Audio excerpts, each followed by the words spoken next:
Sosok SWT, wanita yang tewas di Pondok Nuswantoro milik Gus Samsudin pada Senin 11 Desember 2023. SWT, warga Kelurahan Moro Krembang, Kecamatan Krembangan, Kota Surabaya, Jawa Timur, tewas usai berobat di Pondok Pengobatan Alternatif milik Gus Samsudin pada Sabtu 9 Desember 2023 pagi.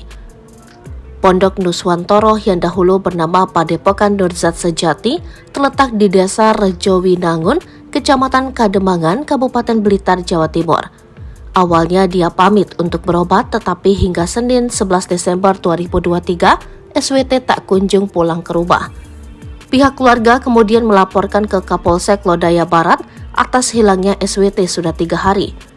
Berdasarkan penelusuran pihak kepolisian, SWT menjalani terapi di Pondok Nuswantoro pada Sabtu 9 Desember 2023 malam dan masuk ke toilet itu.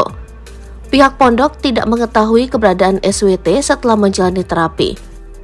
Melalui rekaman CCTV itu diketahui SWT sempat mengikuti terapi pada Sabtu malam pukul 20.44 waktu Indonesia Barat dan kemudian masuk ke kamar mandi. Atas dasar rekaman CCTV itu, kata Dwi, polisi lantas mengecek ke kamar mandi di area pondok dengan kondisi pintu terkunci dari dalam.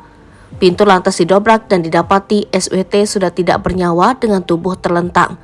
Pihak keluarga lanjutnya juga membuat surat pernyataan tidak akan menuntut pihak pondok dan meminta tidak dilakukan otopsi atas jasad SWT. Pada Selasa 12 Desember 2023, jenazah SWT telah dibawa ke Surabaya untuk dimakamkan.